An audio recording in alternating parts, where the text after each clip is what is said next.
Só uns minutinhos que o Vitor De Angelo está chegando.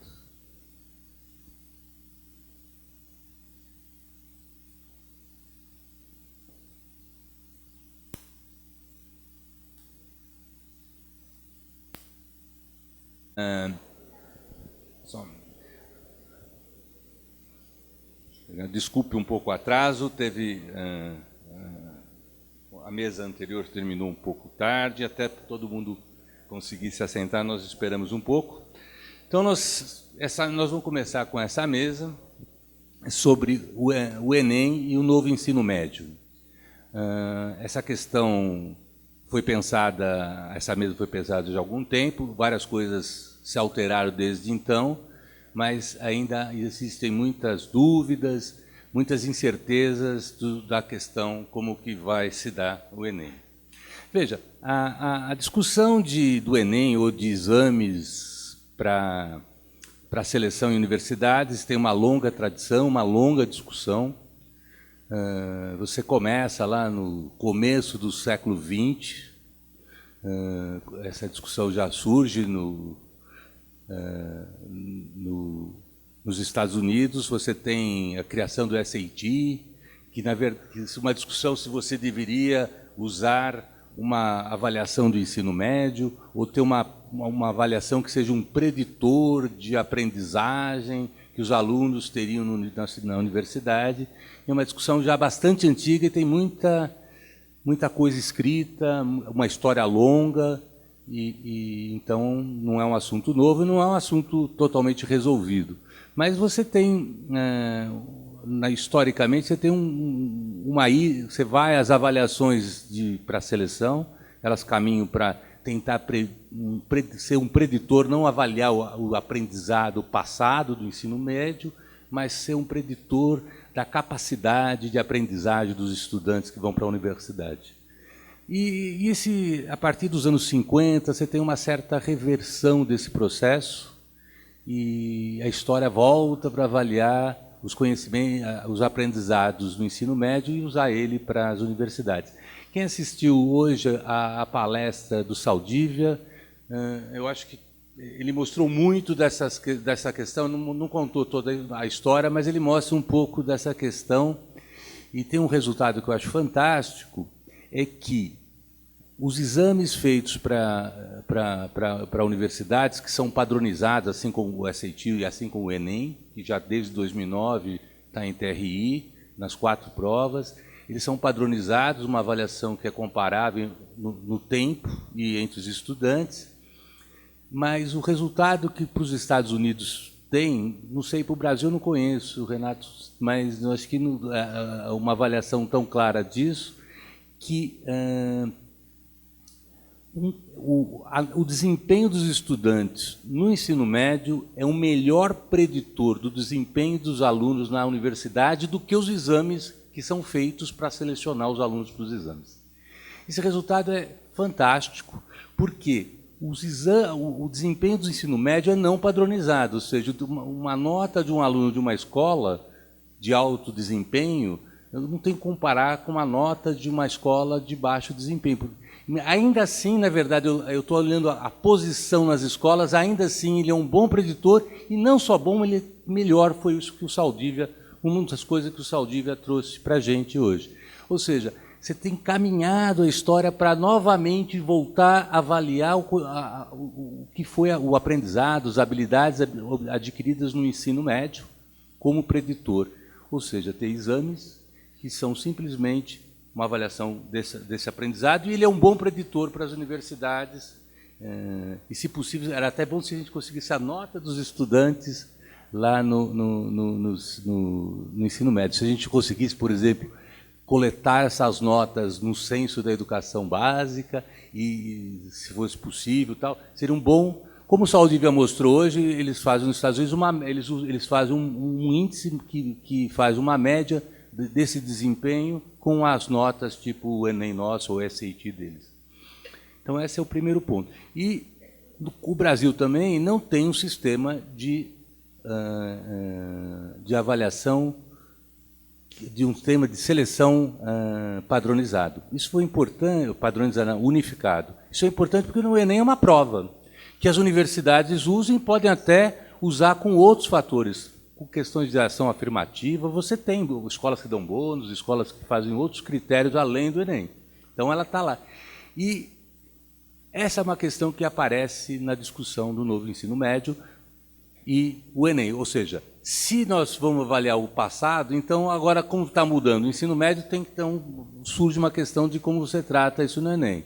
E tem uma grande discussão, questões das trilhas, como é que você incorpora isso no Enem? Na verdade, se tiver muitas trilhas, no meu ponto de vista, simplesmente se torna impossível você conseguir fazê-lo. Mas tem uma discussão como é que você faz isso, e aquela coisa de não vale fazer primeira fase faz isso, a segunda fase. Se fosse um sistema centralizado, aí você poderia fazer primeira e segunda fase. No caso do exame, as universidades são livres para escolher. Então, como a gente faz isso, como a gente concilia com o novo ensino médio, são várias questões que são lançadas, e essa mesa é um pouco, a gente pensa de como refletir isso. Então, nós temos Manuel Palacios, presidente de INEP, certo? Vitor De Angelo, aqui representando o CONSED, e o Ricardo Henriques, do Instituto Unibanco. Então, são os três convidados para falar nessa mesa. Tinha o Wagner, que infelizmente não pôde vir, teve um problema de saúde com uma das suas filhas, e ele me escreveu dizendo que ele não poderia vir, mas eu acho que nós temos hoje pessoas para fazer uma discussão proveitosa, levantar essa questão para vocês aqui. Então, eu vou passar primeiro para o Manuel Palacios, tá? Vitor, passo depois para você, e passo ao final para o Ricardo Henriques. Tá certo? 20 minutos, eu acho que nós vamos. Bom, boa tarde a todos e a todas. Agradeço à ABAV e agradeço ao Reinaldo o convite para participar dessa mesa.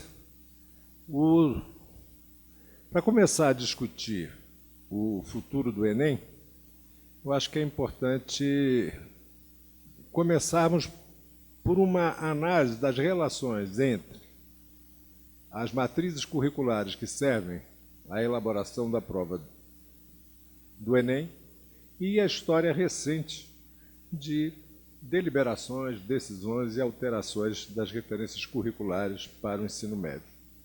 Depois trazer o tema proposto, inclusive, na introdução do Reinaldo, da relação que tem entre essa abordagem do Enem centrada no ensino médio como tema ingresso na educação superior e habilidades que precisam ser avaliadas na educação, precisam ser avaliadas para o ingresso na educação superior.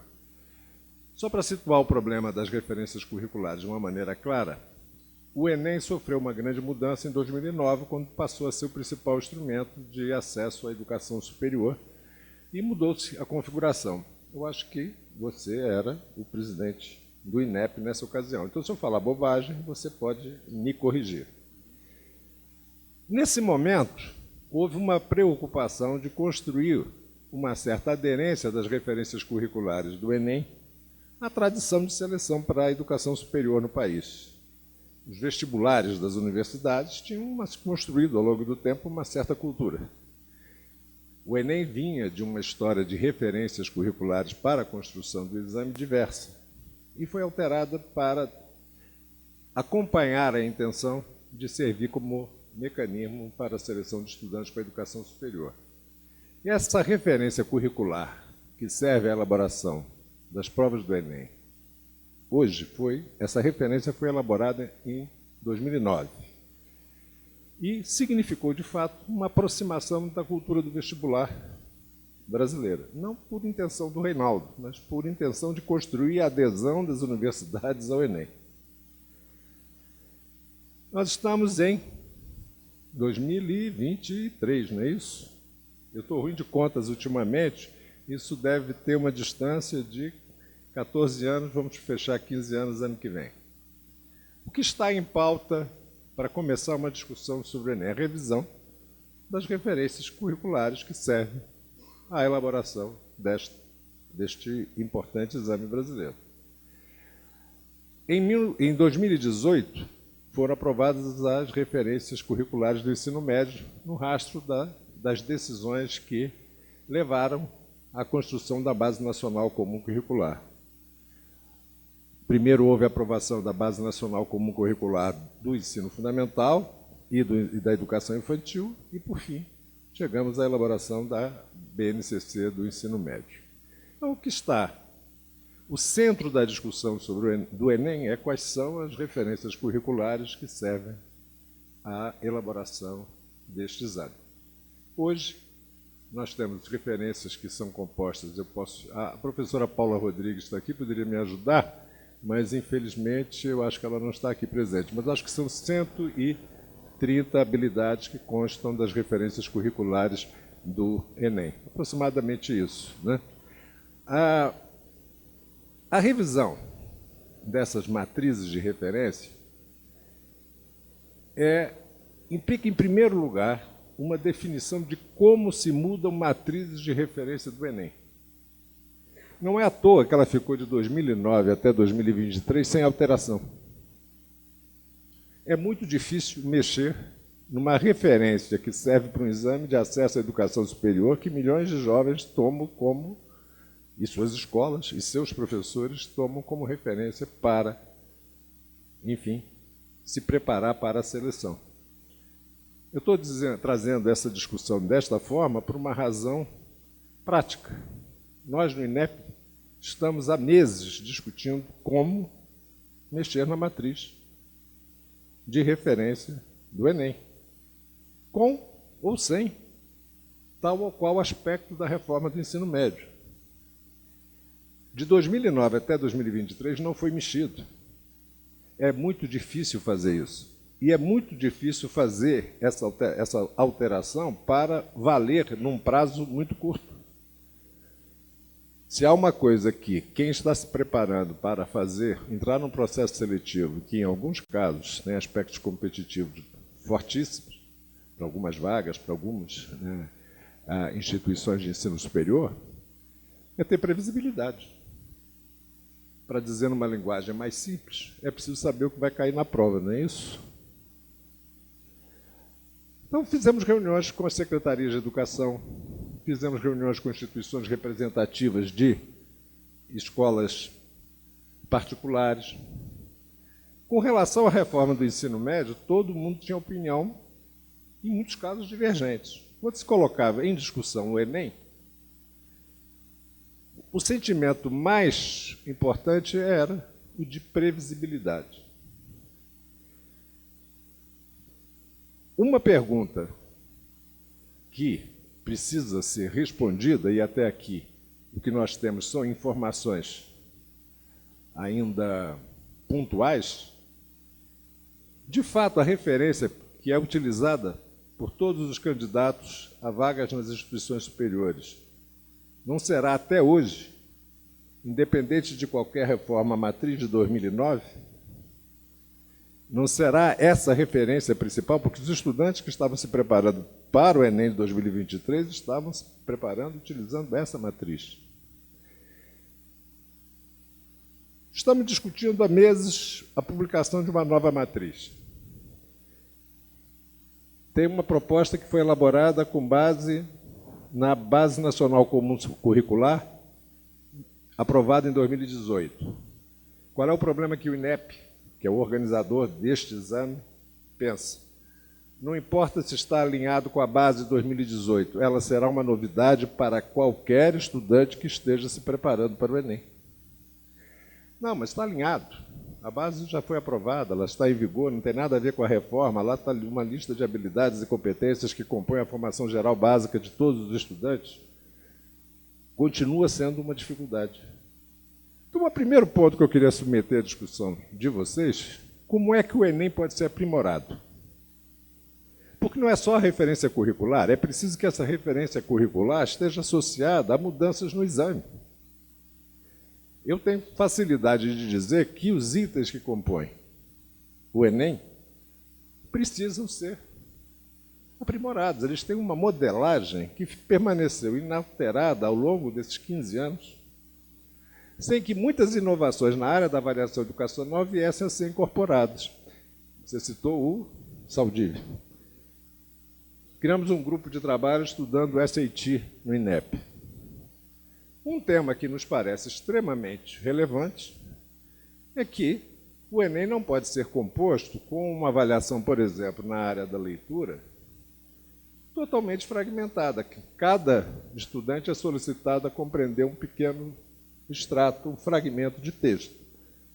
O SAT oferece textos de 500, 700 palavras para que seja apresentado ao estudante e o estudante consiga responder a várias questões, a vários itens relacionados àquele texto.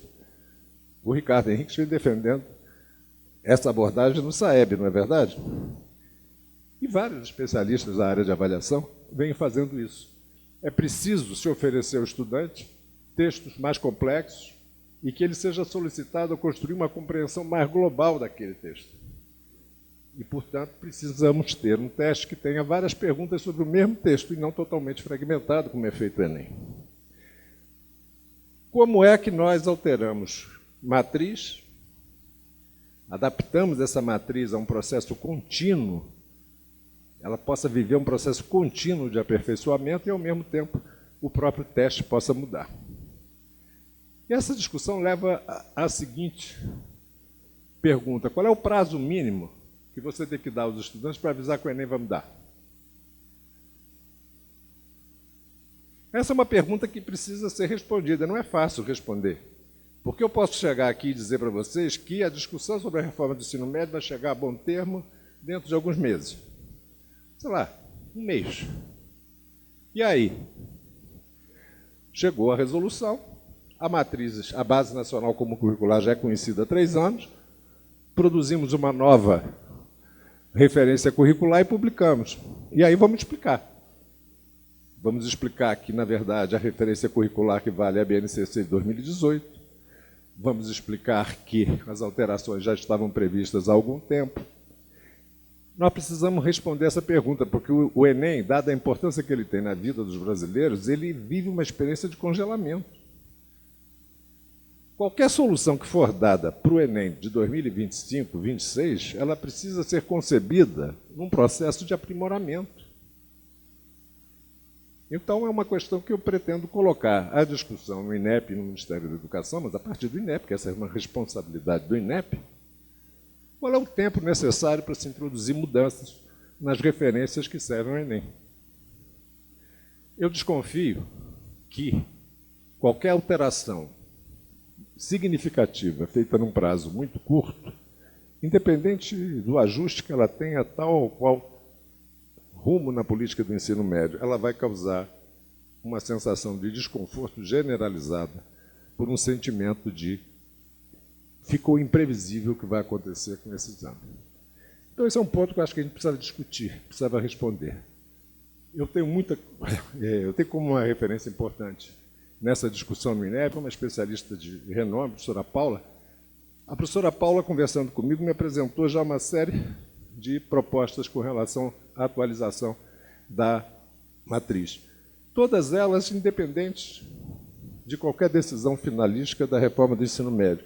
E todas elas nos assustando com relação a que tipo de sobressalto ela vai causar na opinião pública e na percepção dos jovens. Esse é um ponto. Precisamos responder essa pergunta.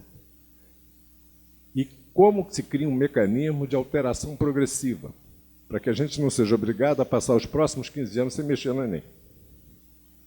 Sem acompanhar, sem que o teste venha acompanhar as inovações na área de avaliação. Sem que venha acompanhar as inovações no currículo. Todos falam que é preciso introduzir competências digitais de uma forma que seja adequada, que os itens venham a traduzir preocupação com competências de alcance transversal, como criatividade, pensamento crítico. Essas coisas têm que ser anunciadas, precisam ser especificadas. O SAT, para usar a referência da palestra que ocorreu anteriormente, tem manuais que explicam qual é o conceito do que vai ser promovido. Então, esse é um ponto que eu submeto à análise de todos. Tenho a impressão que o timing para mudar o Enem, que vai ser aplicado ano que vem, está um pouco mudar de forma muito significativa, está um pouco vencido. Agora, é preciso que se defina qual é o mecanismo que assegura a mudança contínua no Enem. Isso acho que vale a pena que o INEP, nem não sou eu, e a instituição responda a essa questão. Que coloque em cena que o que for mudado para cada ano não congela o Enem. Não é uma solução definitiva para os problemas da avaliação que leva à educação superior. Esse é um ponto. Um segundo ponto. E aí tem uma discussão entre eu e o Reinaldo que eu acho riquíssima, porque pode ser que eu esteja traduzindo mal a nossa discussão, mas, de qualquer maneira, gastamos uma tarde, uma vez, discutindo esse assunto. Eu acho, na minha percepção, e é um tema que também temos discutido de forma contínua no INEP, o Enem tem dois compromissos que me parecem que devem ser combinados. Um, avaliar, como você diz, o passado. Porque ele tem um compromisso com o percurso comum de todos os brasileiros no ensino médio. Num sentido mais preciso, devemos construir um caminho que nos leve a fazer com que esse compromisso atenda não só a Base Nacional Comum Curricular aprovada em 2018, mas também seja capaz de lidar de forma consciente com o padrão de desempenho desejável para todos os brasileiros que concluem o ensino médio. Hoje o Enem não tem essa capacidade. Se nos perguntarem qual é a relação entre o resultado no Enem e o que se espera de todos os brasileiros ao final do ensino médio, essa resposta não será encontrada porque esse problema não foi abordado. A própria legislação prevê que o poder público, não menciono o INEP, mas essa é uma atividade do INEP, venha a pesquisar qual é o desempenho desejável ao final do ensino médio como parte dessa formação compartilhada por todos os brasileiros. Eu tenho a impressão que o fato do Enem ter um compromisso com a base deve vir acompanhado de um compromisso com esse padrão de desempenho desejável. Não me parece razoável que o estudante que conclui o ensino médio encontre no Enem uma relação que não seja de reconhecimento da sua trajetória ao longo do ensino médio. Agora, ele também tem um outro compromisso, que é o que você acabou de mencionar. Ele deve ter alguma capacidade de dar mais força, de explorar de forma mais significativa competências e habilidades que dizem respeito à educação superior, que levam ao sucesso na educação superior. Independente de qualquer estudo sobre a capacidade preditiva dos exames padronizados, o fato é que, entre nós, as universidades precisam de um instrumento que confira transparência e legalidade ao processo de seleção de seus alunos. Então, temos um compromisso maior que os americanos com o uso de formas padronizadas de organização do acesso. Essa é uma discussão que aqui entre nós ela avançou menos do que eu acho que seria desejável. A questão da prontidão para a educação superior é um tema de discussão das avaliações americanas há algum tempo. E é uma discussão de todo mundo. Nós precisamos avançar nesse tema. Quais são as competências dentro da Base Nacional Comum, quais são as habilidades ali listadas que têm mais impacto, mais relevância para o percurso na educação superior.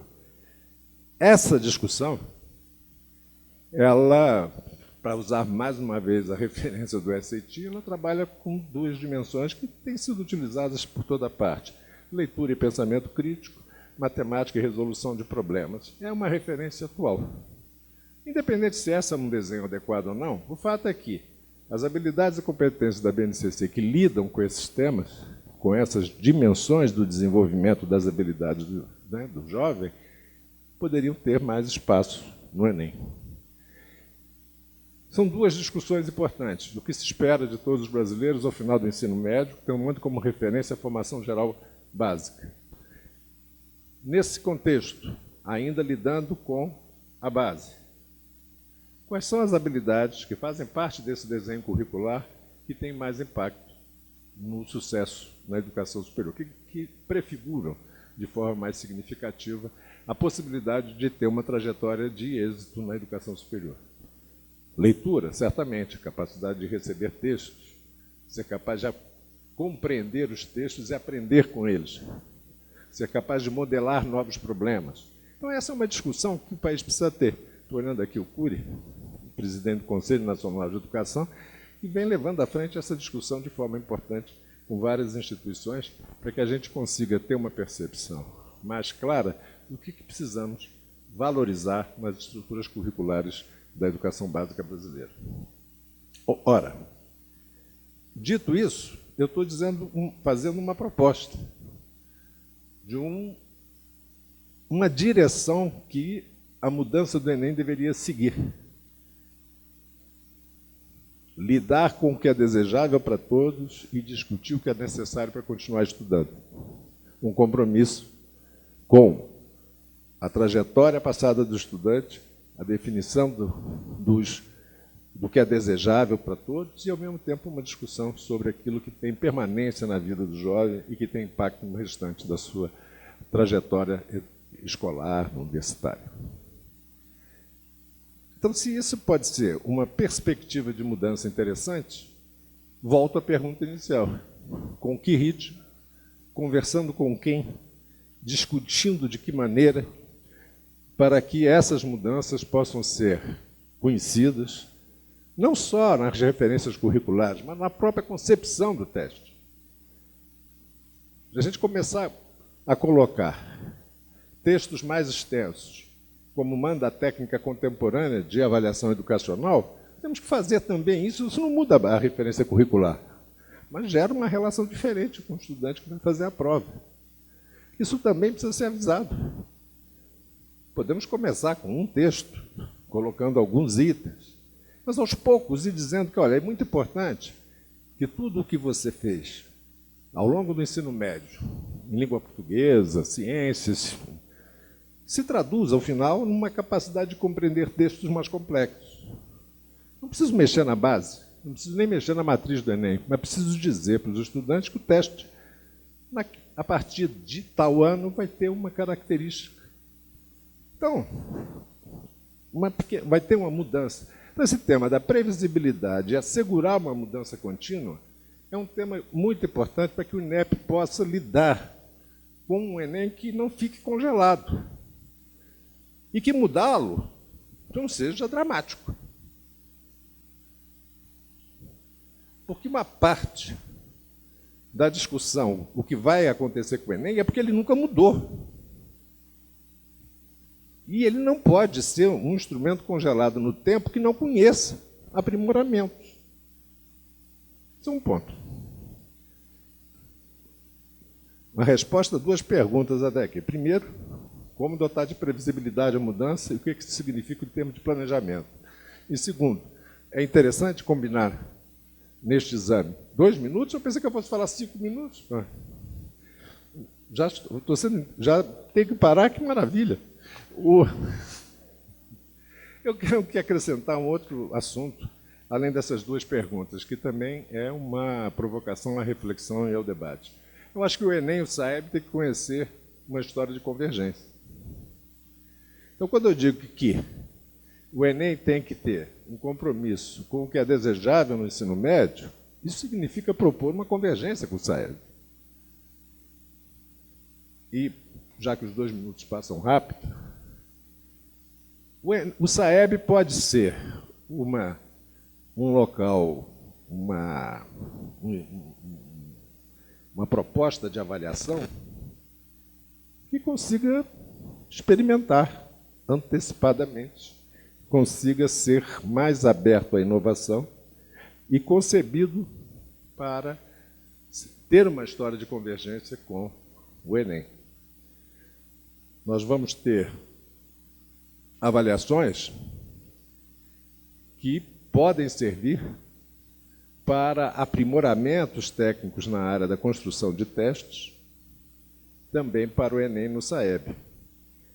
Agora, essa convergência entre o SAEB e o Enem, especialmente o SAEB, o teste do terceiro ano do ensino médio, pode levar a uma discussão se não podemos trazer a avaliação do ensino médio para o contexto do Enem. Mas essa é a última provocação, e essa última provocação vai ficar assim, para que o Reinaldo depois responda se essa é uma boa ideia, a gente fazer com que a avaliação do ensino médio ela seja cada vez mais, e quem sabe, incorporada à proposta de um exame nacional do ensino médio.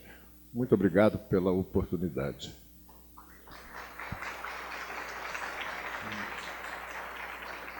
Obrigado, Manuel. Agora eu passo, então, para o Vitor, por favor, Vitor. Bom, boa tarde para todos vocês. Quando estava aqui para começar, Reinaldo, eu chamei o Ricardo aqui no pé do ouvido e falei, escuta, você acha que as outras salas estão tão cheias quanto essa? Ele falou, não sei, acho que é o tema, né?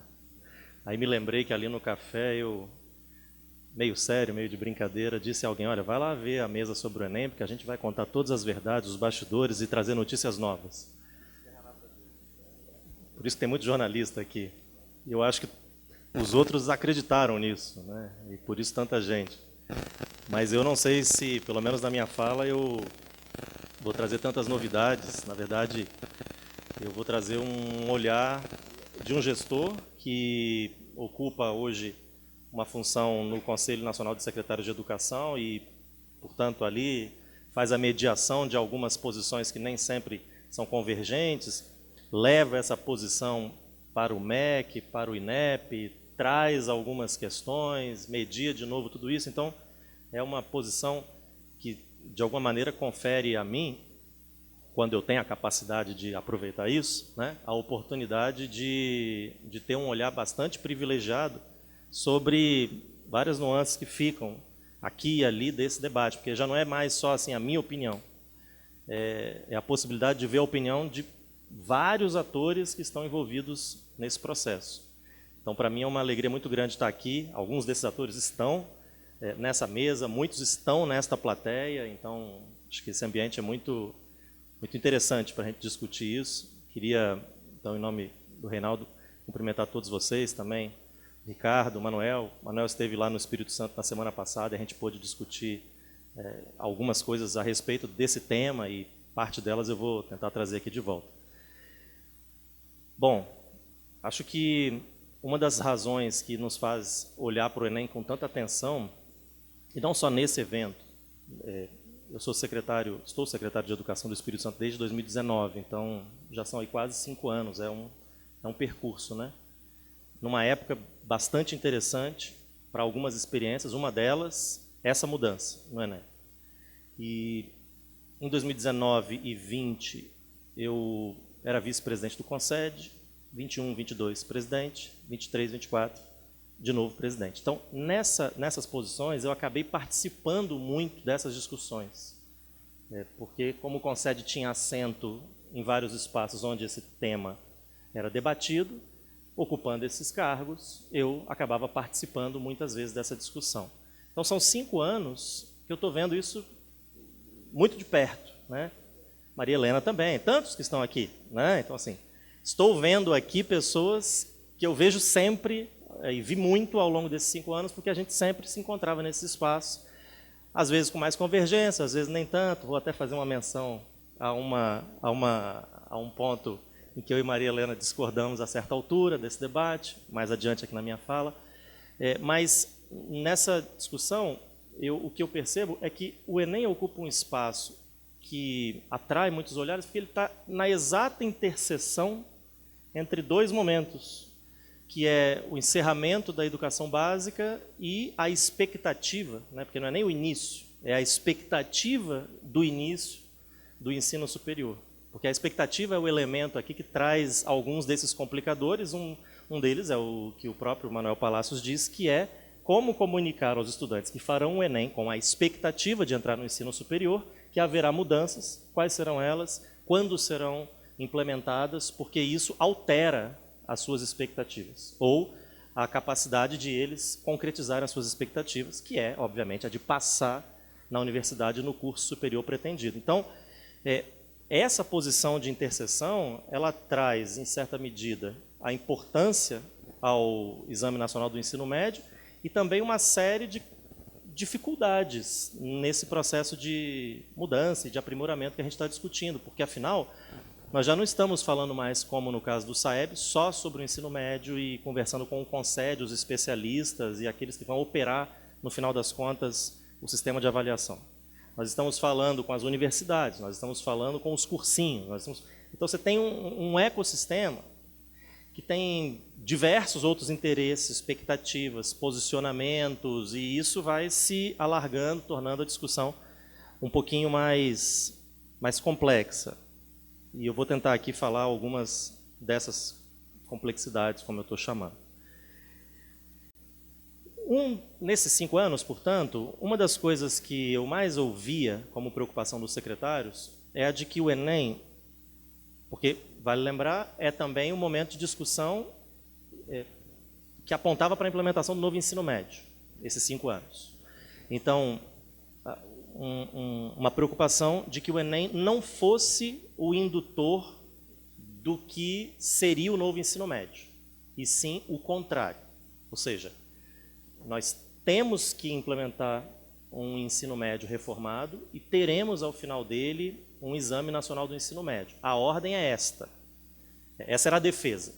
Mas havia uma preocupação de que a ordem se invertesse e que, portanto, em virtude do debate sobre o Enem, a gente modificasse a forma como se estava estruturando o ensino médio. E, claro, não preciso nem dizer, porque a conclusão é óbvia, pautando de forma limitadora. Então, eu poderia fazer muitas coisas no ensino médio reformado que é flexível, mas eu não vou fazer.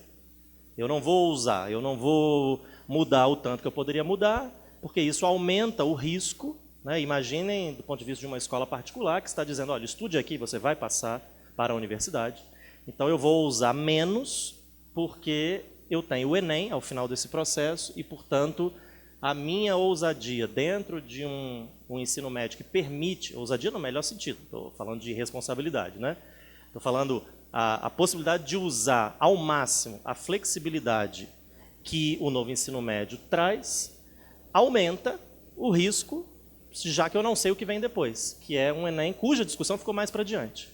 É exatamente porque a discussão ficou mais para diante que, após a gente pensar a parte flexível, e aí dialogando com um ponto que o Reinaldo falou, depois nós falamos, puxa, como é que vamos então avaliar os itinerários? Né? Porque uma coisa foi pensada antes da outra, dentro do que os secretários defendiam, na ordem correta, primeiro o ensino médio, depois o Enem, mas como o ensino médio permitia uma flexibilidade muito grande, compatibilizar tudo isso com o Enem tornou-se um enorme desafio. Né? E veja como, por caminhos muito tortuosos e numa situação que é muito mais, eu vou dizer, de natureza política, social, do que propriamente pedagógica, nós estamos vivendo exatamente isso. Né? O que nós estamos vivenciando hoje? Não é o Enem que está pautando o ensino médio. É o ensino médio que está pautando o Enem. E o Enem foi, entre aspas, suspenso, justamente porque ainda não se definiu o que se vai fazer com o novo ensino médio.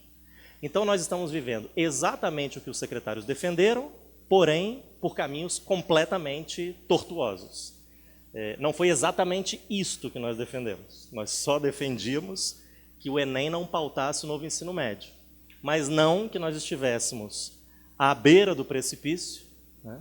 Portanto, como Manuel disse, sem muito mais tempo para mudar o Enem de 2024, ainda discutindo o que seria o novo ensino médio. Né? Então, é por essa razão que a gente, no início desse ano, diante da decisão do Ministério de abrir uma consulta, claro, uma decisão precisa ser respeitada, e respeitando, a gente participou ativamente desse processo, mas no início, eu não vou dizer que o CONSED se colocou contra, porque eu acho que não é exatamente isso, mas a gente fez essas observações e, lamentavelmente, elas se concretizaram. Nós estamos em setembro, praticamente, e ainda não sabemos de que novo ensino médio estamos falando e, portanto, a discussão sobre o Enem, ela está mais ainda para frente, né? O que é um grande problema para as expectativas, né? Para as expectativas, é um grande problema para os que quiseram ou querem ousar nos termos que eu estou falando, porque eles não sabem nem se o novíssimo ensino médio, que é o novo, né, que é a reforma da reforma, se ele vai permitir tanta flexibilidade, se ele vai permitir alguma, se essa alguma flexibilidade vai se aproximar daquilo que ele, né, diretor de escola, proprietário de uma escola particular, gestor de rede, gostaria de fazer, havia proposto, havia feito, né, do ponto de vista do currículo. Cito aqui um exemplo. Nós tínhamos algumas possibilidades de comparar de combinar as áreas nos itinerários, certo? Então, temos algumas possibilidades. A proposta do MEC, vocês pela imprensa tiveram essa informação, certamente, é a de termos apenas 2 itinerários além de EPT, que não é mais o 5º itinerário, né, porque só vão ter 3 na proposta do MEC. Então, EPT e 2 itinerários propedêuticos, de um lado, linguagens, matemática e ciências humanas, de outro lado, linguagens, matemática e ciências da natureza. Uma rede como a minha, que não tem esses itinerários, por exemplo, passa a ter um problema. Ele tem que reabrir a escrita do referencial curricular, porque nós, no Espírito Santo, como outros estados, simplesmente não temos este itinerário, nenhum nem outro. Então, veja que o uso que nós fizemos da flexibilidade que nos foi conferida não bate com alguma flexibilidade, porque ela ainda existe, são 3 itinerários, né? Vamos escolher desses 3, 2 no mínimo, para ofertar em cada escola, mas não bate com essa nova flexibilidade mais restrita e que acertadamente está sendo restringida, do nosso ponto de vista, para diminuir a dispersão da oferta e garantir, se não uma homogeneidade como todos gostaríamos, mas ao menos heterogeneidade e, portanto, menos tendência a haver uma oferta desigual. Então, é dessa ordem de dificuldades do que a gente está falando. Agora, nisso, acho que o mais importante é o alinhamento do Enem à BNCC.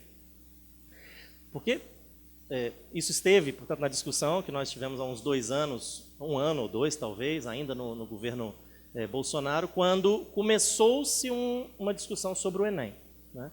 E ali eu me lembro que uma posição defendida era assim, nós vamos olhar o Enem a partir de algumas áreas, o STEAM, por exemplo, que fazem muito sentido para as universidades.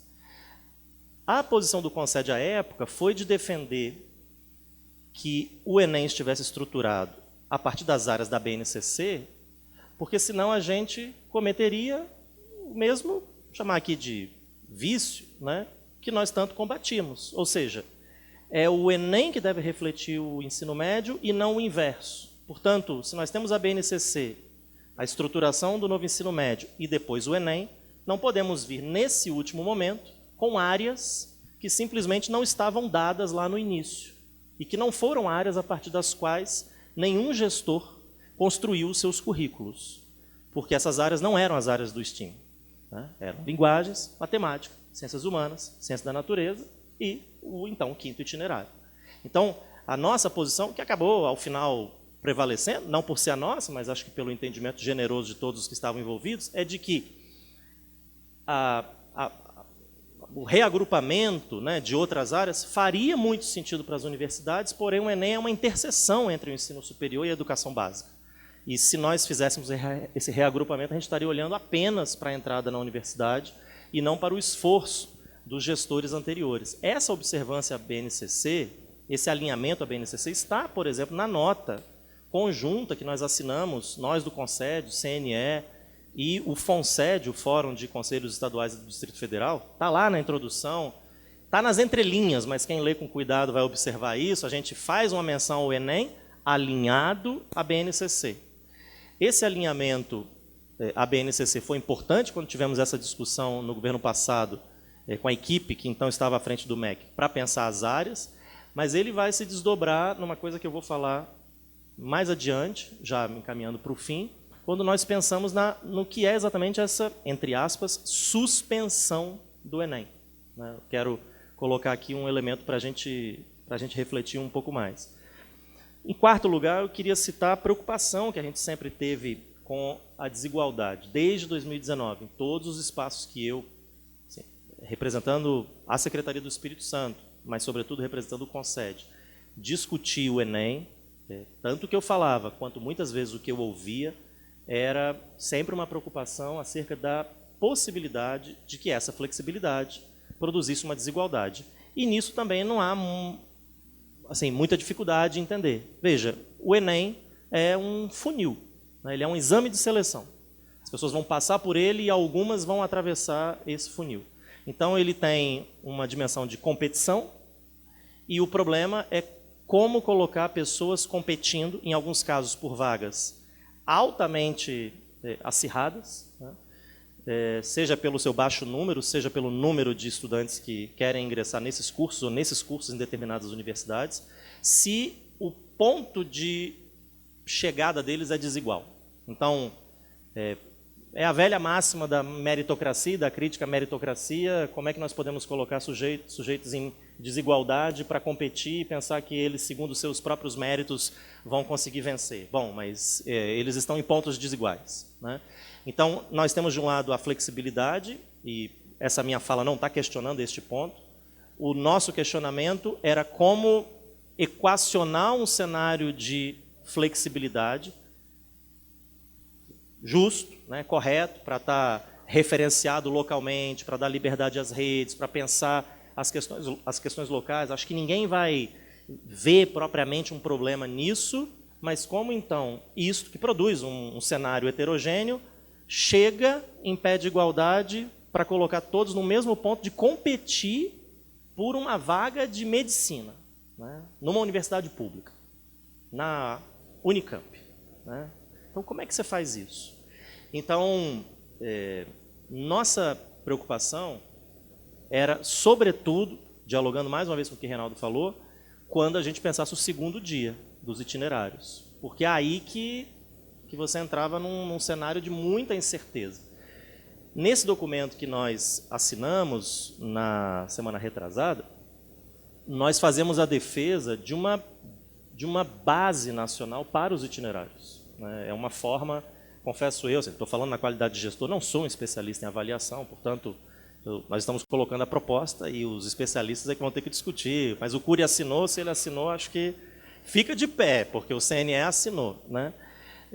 Uma base nacional que crie referências para a gente ter itinerários que possam ser diferentes entre si, respeitando naturalmente a flexibilidade que foi conferida às redes, mas sem que isso inviabilize, porque em certa medida é isso que acontece, inviabilize o INEP de ter condições de olhar para aquela dispersão de ofertas e achar uma base comum a partir da qual ele possa avaliar os estudantes que estão em competição entre si. E aí a solução que alguns deram, que é o caminho mais fácil, é, bom, então não vamos avaliar o segundo dia. É a maneira mais fácil. A gente não avalia os itinerários, ficamos apenas na formação geral básica, e aí nós temos uma formação geral básica que, por ser básica, está universalmente disponível a todos e, portanto, pode colocar todos no mesmo ponto de competição para entrar numa universidade. Mas qual o sentido de a gente ter, então, uma parte flexível do currículo se ela não será avaliada minimamente no Enem para entrar na universidade? Porque se o Enem está na interseção entre uma coisa e outra, ele tem que dialogar com o que veio, e o que veio é uma parte flexível, né? E o que vem. E o aprofundamento, ele certamente só está ali porque tem alguma importância para garantir ao estudante que está entrando na universidade maior condição, porque ele se aprofundou em alguma coisa, né, de escolher alguns cursos. Então, essa preocupação com a desigualdade e essa proposta nossa de uma base de referências comuns a partir das quais a gente poderia construir os itinerários é um caminho que certamente não é fácil e que, portanto, vai demorar um tempo. Daí, com certeza, o fato de que o Enem, em 2024, não vai abordar isso, né, porque não temos solução para isso e o caminho proposto dificilmente será percorrido em um ano, né? mas é um caminho.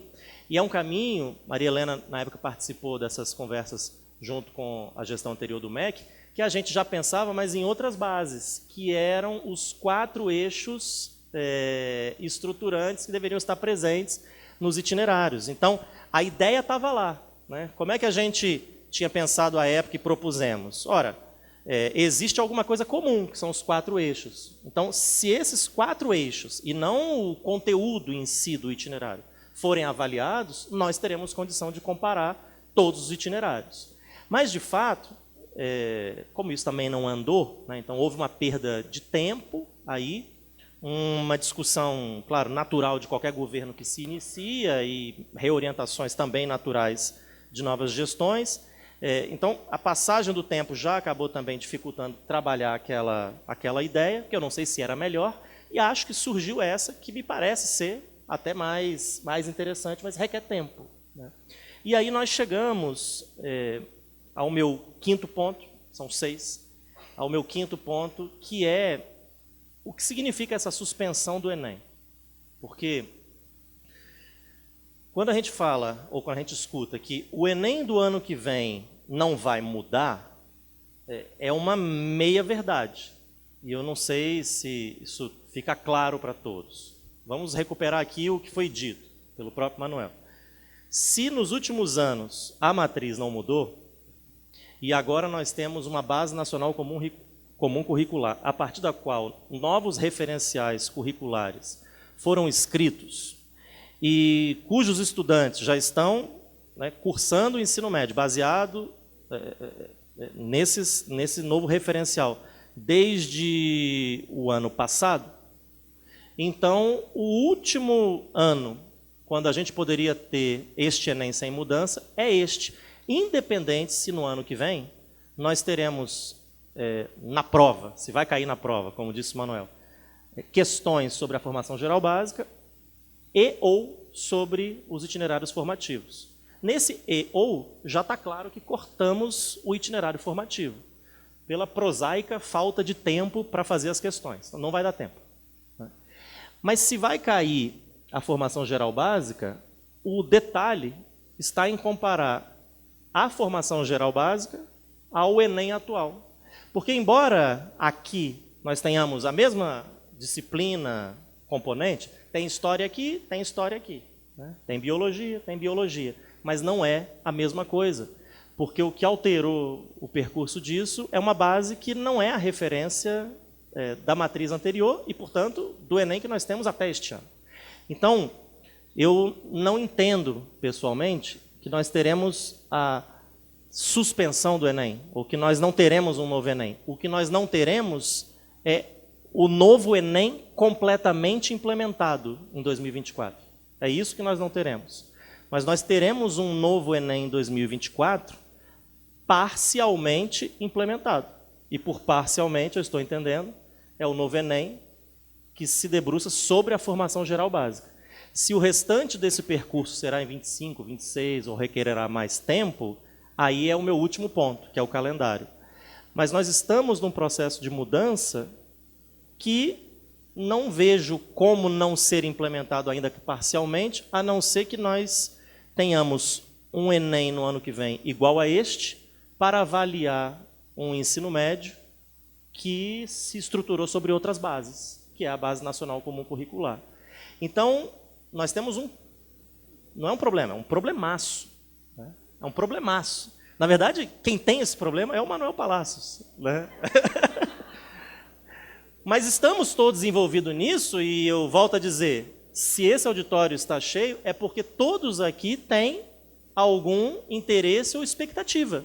São especialistas, são pessoas que representam instituições que têm muito a ver com esse tema, são organizações como o Concede que participam desse debate, né? Então, tem muita gente envolvida. É claro que o esforço técnico é nesse sentido, né? Estou brincando, mas o que eu quero dizer é muito do INEP, mas nós temos pouco tempo para colocar de pé um novo Enem, que se não é totalmente novo, ele é parcialmente novo, e esse parcial já é um grande desafio, né, estruturar.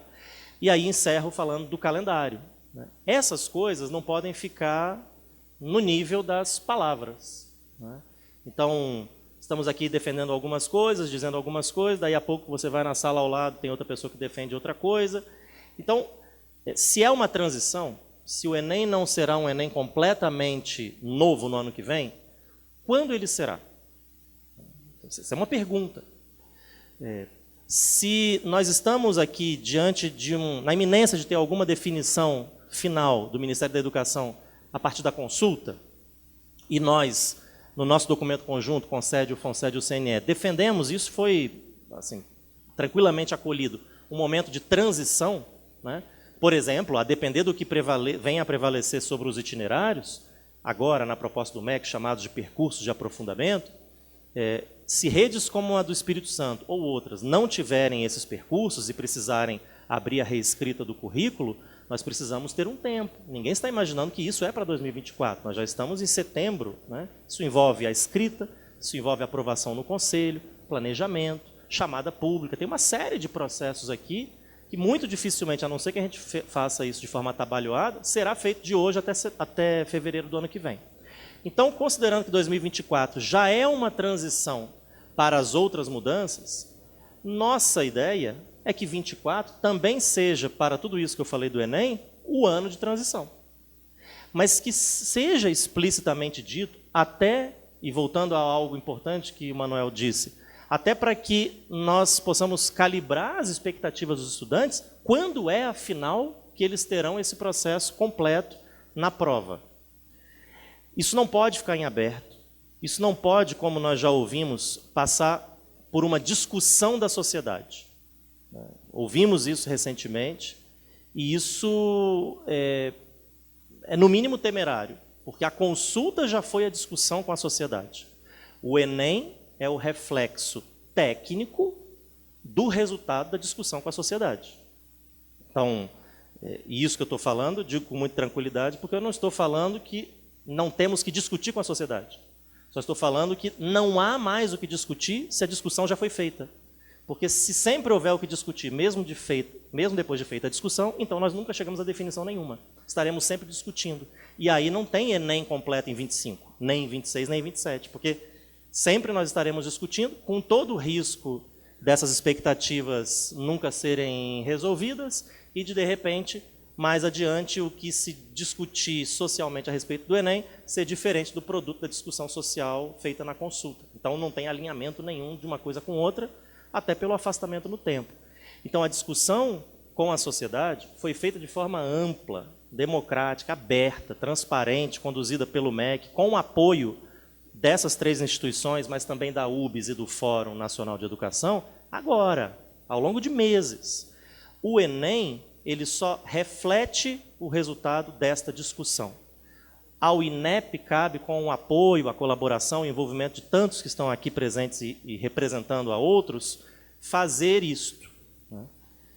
E isto, Reinaldo, para fechar, precisa estar formalmente dito num calendário. Quando as coisas vão acontecer. Para que a gente se organize, para que quem tem a expectativa saiba os horizontes, para que a gente tenha segurança de que existe um passo, existe o seguinte, e não há riscos de que não haja o outro. Ou seja, que há um processo que está estabelecido num calendário, formalmente pactuado entre todos nós, então, e não um cenário assim, sempre aberto, que vai trazendo mais riscos a uma prova que justamente pelo lugar que ocupa de interseção entre a educação básica e o ensino superior, traz ainda mais incertezas, angústias, discussões enfim, e tantas situações que são, em certa medida, desagradáveis para aqueles que estão envolvidos diretamente numa avaliação como essa. Enfim, é uma visão de gestor. Agradeço muito a atenção de vocês, eu espero que com esses pontos eu tenha contribuído um pouco para a reflexão aqui da mesa. Muito obrigado.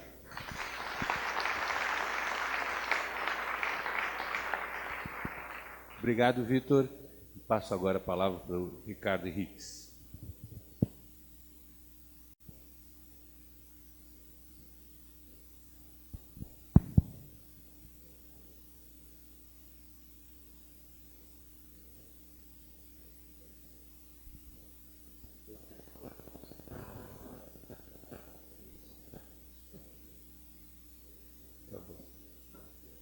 Bem, boa tarde, eu acho, deve ser, não sei. Bom anoitecer para todos nós. Vicente, é meio autoevidente que eu estou numa mesa difícil de comentar, né? Porque eu estou com o criador, né, o responsável pela criação, Moreno está aqui nessa equipe, né, de criar o Enem a partir da TRI. Estou com o atual presidente do INEP, tem todos os desafios que ele colocou, e estou com um representante, não só secretário, mas representante de todos os secretários. Então, eu só posso fazer comentários laterais, complementares e provavelmente irrelevantes. Tá certo? Então, é bom vocês esperarem assim. Né? Então, primeira coisa, só vou destacar um ponto que estava implícito no que Manuel trouxe e Vitor explicitou, mas é só em contexto, porque, como não foi falado, sobre elementos para entender o desafio da desigualdade. Tá? Deixa eu trazer 2 dados aqui, que estou procurando, 3, na verdade. E todos são todos, não são lá de minha autoria, tá? Do LAPOP da UFRJ, que estava trabalhando. Um dado importante quando a gente está pensando a saída do Enem para a universidade, é só para a gente não esquecer isso. Na última tomada disso, que eles conseguiram fazer, tá? A gente tem, nas universidades públicas brasileiras hoje, Manuel, já 19 mil vagas não reivindicadas. Tá? No artigo chamam-se a vagas órfãs, porque é difícil. Isso é importante. No SISU, certo? Teve 19 mil posições disponíveis pelas universidades públicas que ninguém reivindicou. Tá certo? Então, a gente tem um baita problema já dado nesta transição. Tá? Mais do que isso, quando a gente pega a taxa de participação de estudantes concluintes do ensino médio, sem falar dos testeiros, tá certo? Do terceiro ano no Enem, a gente está vendo assim, uma tendência nesse período recente muito desafiadora. Quando a gente pega 2013 a 2016, a gente vê um crescimento leve na taxa de participação desses candidatos, tá certo? De 13 para 16. Mas 17 para 19, portanto, pré-pandemia, a gente já vê uma interrupção nessas quedas. Né? Para de crescer o volume de candidatos. E quando a gente pega o período seguinte, pode notar que tem queda, uma queda acentuada. Certo? Em 2021, a gente vê uma queda de 22 pontos nesse processo. Tá? Da participação dos concluintes, reivindicando o direito de realizar a sua expectativa de acessar a universidade. E essa queda, não surpreendentemente, ela é mais intensa nas redes públicas, né? Bem mais intensa. E a taxa de participação, em geral, é muito mais alta nas privadas, chega a 95%, nas públicas, faixa de 65%, tal, mas a queda, nas públicas, nesse período, cai para a faixa de 40%. Tá? Detalhe, há também, nessas 3 fases, uma mudança de perfil. Aquele primeiro ciclo de 13 a 16 incluiu, só para dar um dado, mais jovens de escolas de NSE muito baixo. Tá? Isso foi interrompido na segunda fase e cai na terceira. Tá? Então, a gente vê isso já. Agora, terceiro resultado que eles trazem, isso ainda está não publicado, Renata não publica, porque eles vão ter que publicar um paper, tá, para poder dizer isso, mas só o seguinte, a gente tem discutido, que é o seguinte, com essa queda e com a mudança do perfil, supostamente você tenderia a ter um efeito de seleção e, por composição, você esperaria que as notas estivessem maiores. Tá? No Enem, que você está tirando. E aí o que a gente vê é o seguinte, mesmo nessa mudança, nessa queda e na mudança do perfil, as notas estão caindo. Tá? Então, isso que a gente está aferindo do passado para fazer essa transição, tem menos gente se candidatando, menos gente interessada e está captando piora de desempenho. Pô, a gente tem um nó chave nessa história, tá? E é obviamente mais punitivo para quem está em NSE mais baixo e são negros, são pretos e pardos. Tá? Então, o contexto é um contexto, curiosamente, eu acho que tem vindo pouco isso para o debate, tá? É um contexto essencialmente desafiador para pensar o que é o novo Enem, dado a reformulação da base, mas do ponto de vista dos elementos que não são mais só conjunturais, que têm alguns traços estruturais, a gente está com um enorme desafio de entender esta conjuntura certo? Que está tendendo a radicalizar um vetor de desigualdade pretérito pró-escolas privadas, contra escolas públicas e contra estudantes de escola pública que são mais pobres, que são negros, etc. Tá? Então, é nesse contexto que a gente está discutindo a inovação. Então, vamos dizer, os riscos potenciais derivados de erros são maiores, tá? O que, obviamente, os poucos que me conhecem aqui, não quer dizer que a gente deva ser contido, conservador, sobre a tentativa de inovar, tá? Mas eu só queria trazer esse ponto. Mais um ponto que eu acho que não foi falado, agora eu vou comentar os pontos, tá? Porque eu acho que importa pouco o que eu acho, e sim o que os gestores públicos acham, que os responsáveis pelo desenho acham, né? Então, só me cabe aqui comentar.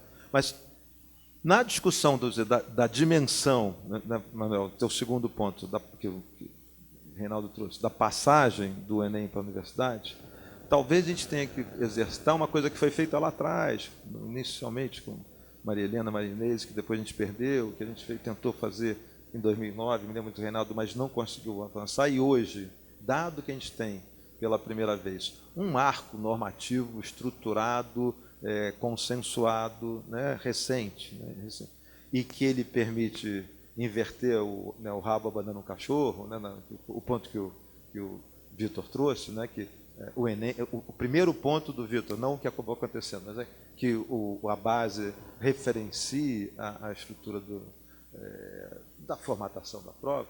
Né. Uma ponta que está faltando nisso, e talvez fosse importante, e eu estou só destacando ela, Reinaldo, porque se ela não acontecer agora, daqui a 3 anos, quando tiver um novo Enem, ela vai explodir. E a conversa com as universidades? Tá? A gente está olhando para o lado da oferta e não está olhando para o lado da demanda, do ponto de vista da universidade. A gente precisa, esse aqui obviamente é um ambiente hiperqualificado para isso, certo? Mas a gente precisa adensar essa discussão com as privadas, mas sobretudo com as públicas, com todas. Certo?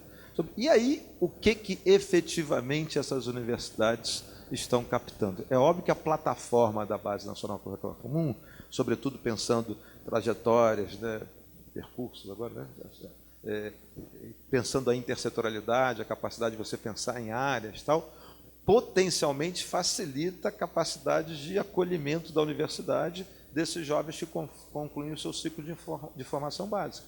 Né?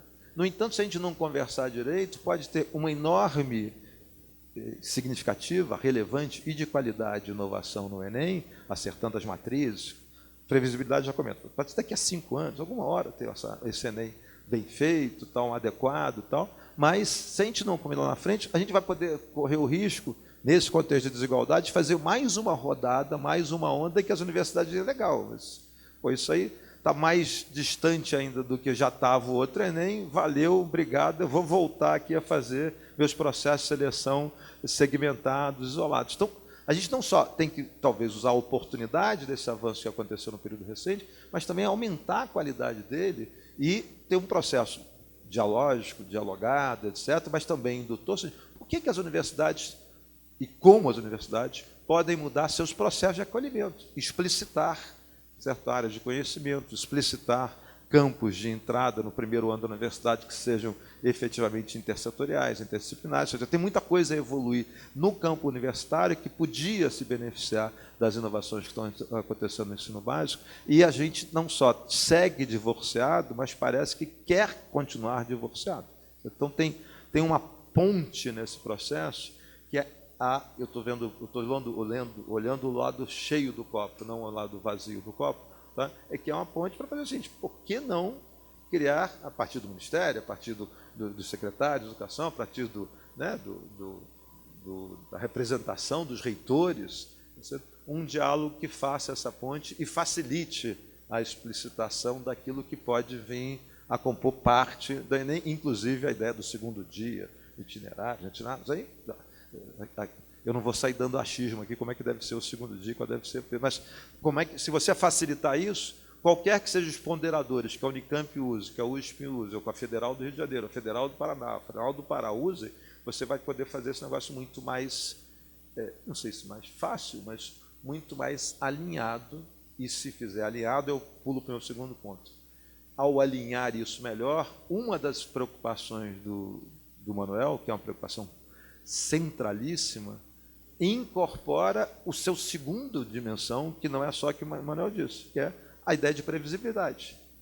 Os meninos, os jovens, não têm como prever direito, a não ser por algo. E lembre que eu estou mais preocupado com desigualdade, estou focado em jovens da periferia, negros, que não têm capital social para fazer as suas escolhas minimamente soberanas diante da sua trajetória de vida e daquilo que a gente podia chamar de vocação, expectativas, frente às profissões que lá estão. Certo?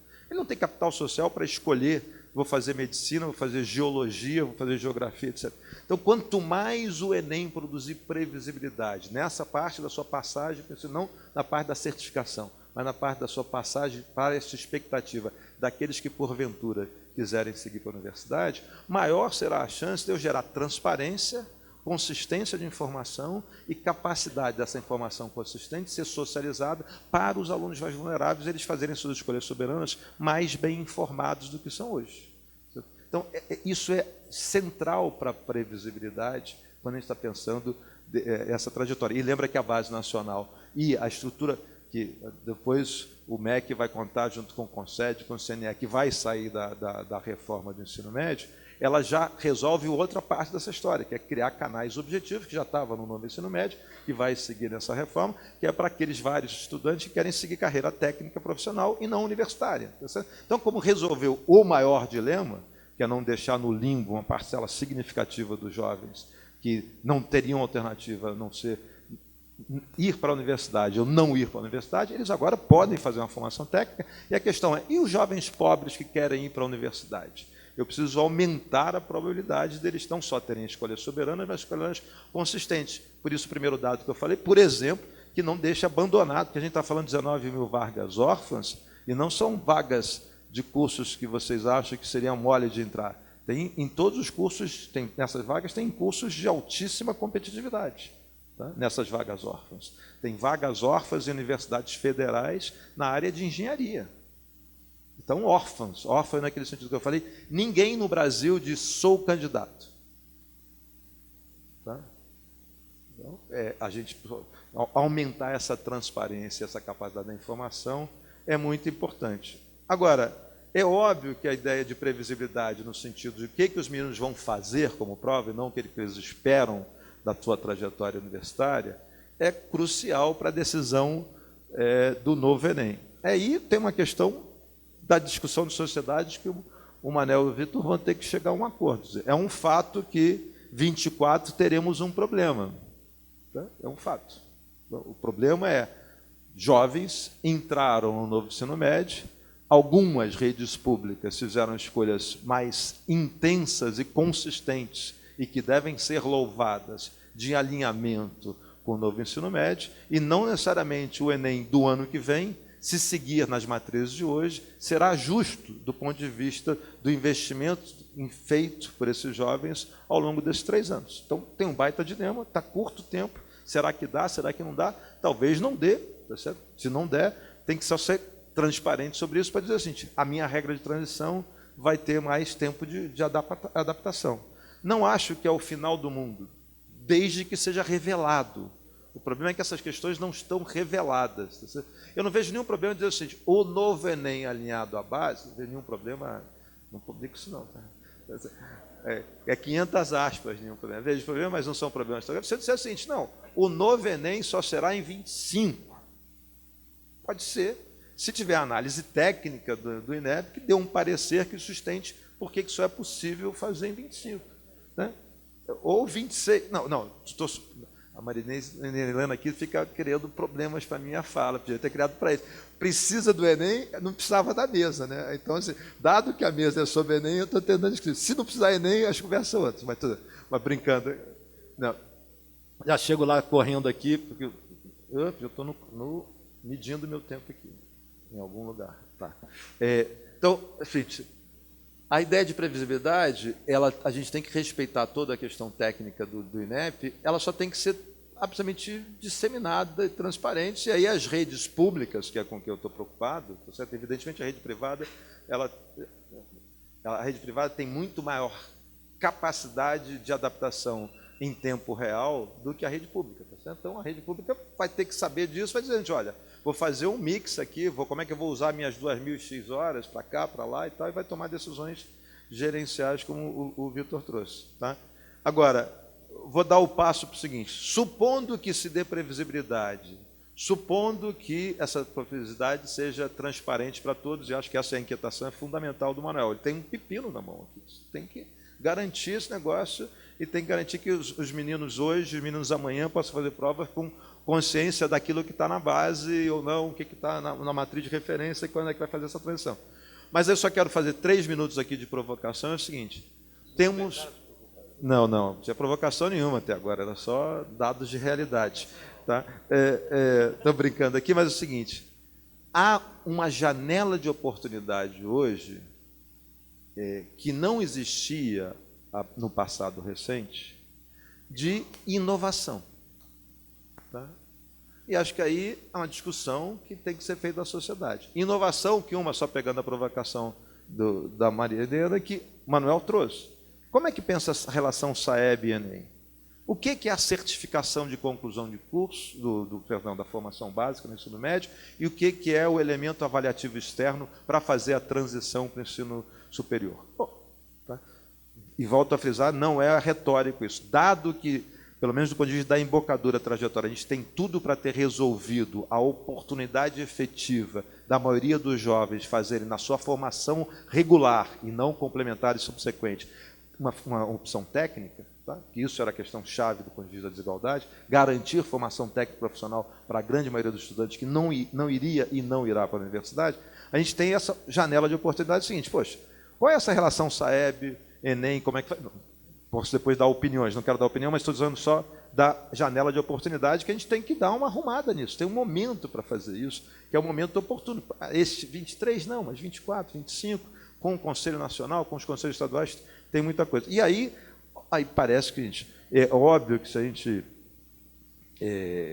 tem um montão de desafios técnicos, né, para a gente inovar, né, para a gente não só ir para uma avaliação que supere a limitação, parece meio quase um imperativo categórico, de provas de múltipla escolha, além disso, né, ou de textos curtinhos, né, que a gente é óbvio se a gente quer desenvolver o raciocínio crítico, analítico e reflexivo, se a gente quer desenvolver raciocínio lógico, argumentativo, etc., a gente deveria ser capaz de trabalhar com textos, né? Textos com mais de 3 palavras, tal, seria razoável. Né?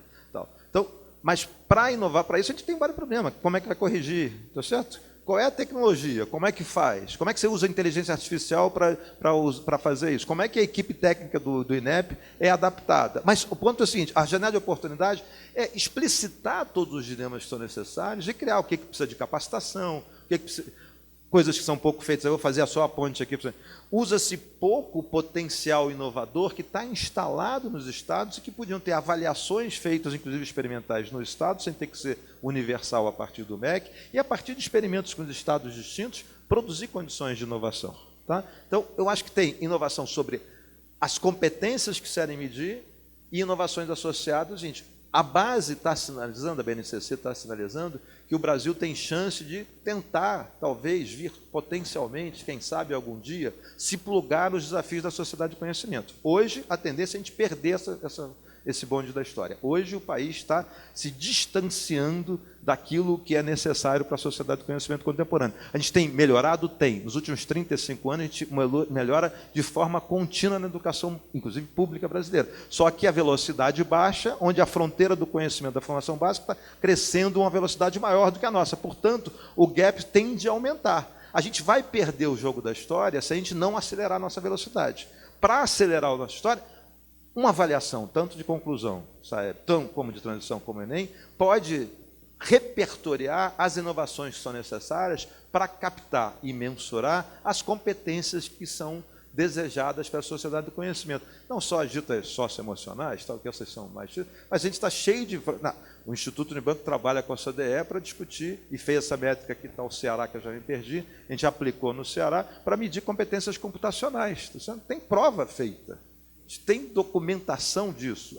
está bom, está ruim, não, tem muita coisa para fazer. Mas a gente pode medir várias competências digitais, podem ser medidas, e tem experiência. A ideia de medida da criatividade, o paper da OCDE que organizou isso tem 5 anos, tá certo? Já feito, medindo com criatividade. Pô, legal pra cacete, e a gente pode fazer. Então, eu concluo aqui sem... Obviamente, não me caberia dar opinião sobre o como fazer, inclusive nem tenho competência técnica para isso, mas existem várias oportunidades de inovação que este momento que combina uma base nacional curricular, a redefinição das oportunidades para o ensino técnico e para o ensino universitário, uma nova relação entre o Ministério e as universidades públicas e privadas brasileiras que vão permitir inovações relevantes, não só para ter boas métricas, para a gente fazer com que, aí sim, concluo que as avaliações estejam a serviço de melhorar o patamar e a intensidade da aprendizagem brasileira.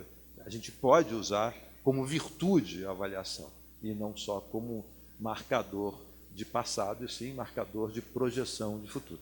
Obrigado.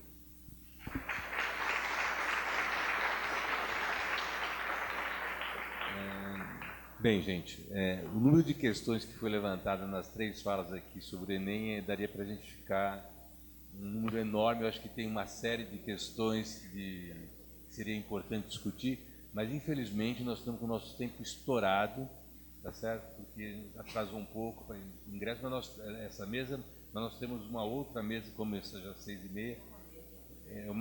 Na verdade, uma sessão de homenagem de Inés. Eu vou fazer o seguinte, eu vou pegar 2 questões rápido, vou passar rapidinho para os 3 membros da mesa, eu vou pedir para responderem super curtinho, em 2 minutos que foi.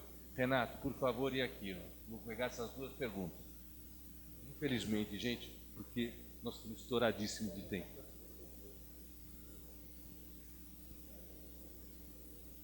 Bom, já que a gente está fazendo umas especulações, eu vou fazer uma.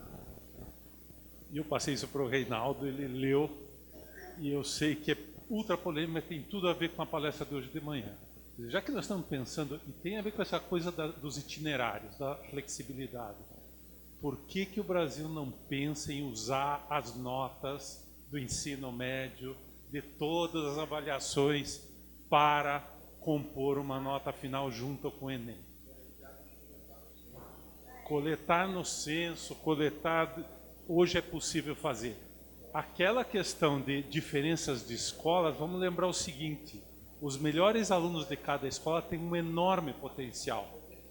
Isso está comprovado, inclusive aqui na Unicamp, o nosso estudo do Profis, que mostra que o melhor aluno de cada escola de Campinas, e 60% das escolas de Campinas nunca tinham tido um aluno matriculado na Unicamp, eles...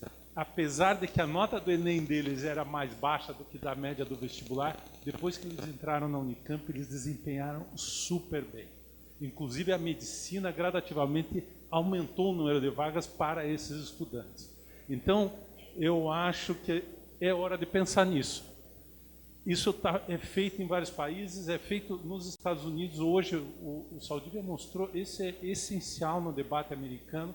Eu acho que nós deveríamos começar a debater isso seriamente. Obrigado.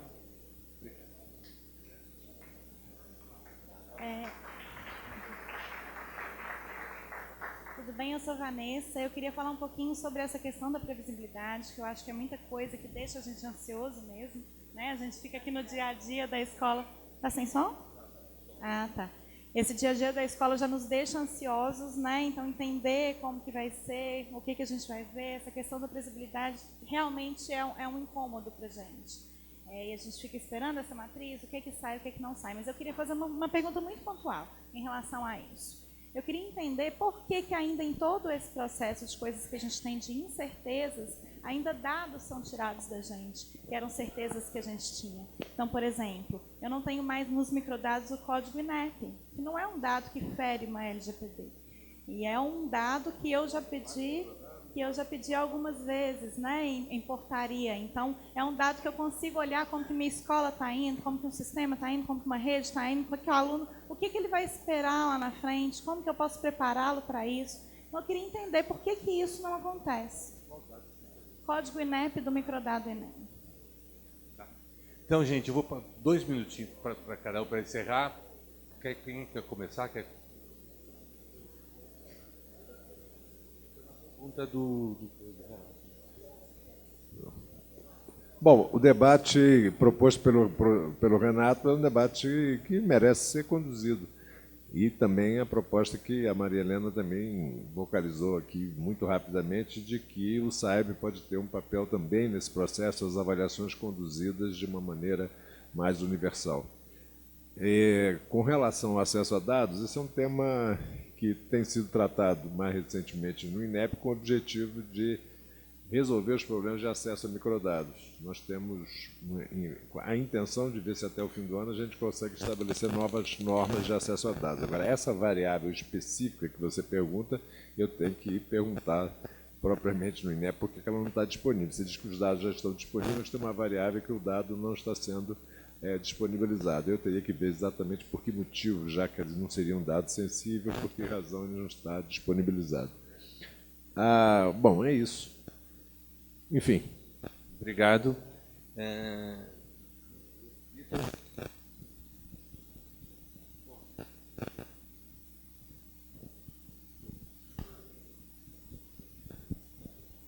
Oi. Acho que a pergunta foi dirigida para o Manuel. E a primeira fala, que foi mais um comentário, eu pessoalmente não me vejo em condições de responder, talvez, como você gostaria, porque eu não estava de manhã, não acompanhei o que foi dito para me beneficiar disso e poder aqui pensar em cima do que foi falado. De qualquer maneira, e para não deixar sem um comentário, eu penso que agora é meramente uma questão de foco. É disso que nós estamos falando, né? Do meu ponto de vista, tudo que nós fizemos de comentário sobre o Enem não é para dizer que o Enem é o único ou o melhor caminho. É uma questão de foco, é a nossa agenda de agora. E em torno dela já tem um monte de questões, como a gente já viu aqui na mesa. Mas, com certeza, a forma como nós vamos fazer essa avaliação merece também ser discutida. Mas, e nem de longe acho que é isso que você está propondo, claro, não agora. Porque senão ela é mais um tumulto, né, a atrasar um processo que a gente precisa concluir com aquilo que a gente razoavelmente já conhece. Mas dialogando ali com coisas que foram ditas na mesa anterior a essa, poxa, se beneficiar de experiências internacionais, sem dúvida, né? Quer dizer, se há outros países que estão fazendo isso e podem, de alguma maneira, nos inspirar, não há porquê, a não ser que a gente tenha muita segurança de que o nosso caminho é melhor do que o que outras nações estão seguindo, a gente olhar com atenção e pensar como melhorar o nosso caminho, ou talvez até trocá-lo por outro, ou mesmo seguir por mais de uma opção a avaliar melhor os nossos estudantes para o ingresso no ensino superior. No mais, agradecer muito a atenção de vocês. Acho que a mesa aqui foi muito rica. Aparentemente parece haver algumas divergências, mas no final das contas, acho que as falas foram muito complementares. Eu, ao falar e ao ouvir, me senti muito contemplado em tudo que foi dito. Acho que foi um grande painel, Reinaldo. Muito obrigado pela oportunidade. Obrigado. Vou passar para o Ricardo. Só eu vou pegar uma caroninha no Renato. Na verdade, o Enem é uma prova importante, é o principal instrumento de seleção para a universidade, mas não é o único, não podemos jogar tudo no Enem. Essa e outras medidas que as universidades podem usar para conciliar, que se a gente quiser jogar tudo para o Enem, fica difícil para ele carregar, gente. Não dá, é muita coisa pedida para ser feita. Ricardo. Só o comentário, é que tem uma embocadura, Renato, que acho que agrega valor ao que você está propondo, que é isso que o Reinaldo disse, mas acho que a gente está pensando um pouco no desenho do Sistema Nacional de Educação, a relação do ponto de vista técnico e conteúdo entre o Ministério, entre a União e os estados e os municípios. Acho que o INEP tem uma potência enorme no sistema para alavancar o que é esse campo experimental fantástico que existe tanto nos estados como no município. Então, só uma embocadura que fortalece esse processo. Acho que aí tem que ser um negócio construído mesmo, e tudo indica. Aí, de novo, tem que pensar SAEB, tem que pensar Enem, tem que pensar outros caminhos. Por isso tem que conversar tanto com a universidade, galera. Vamos acertar esse negócio aqui como um todo e fazer. Um enorme prazer, obrigado. Assim, há um tempão que eu não vejo uma mesa tão grande, uma plateia tão cheia assim. Muito bom.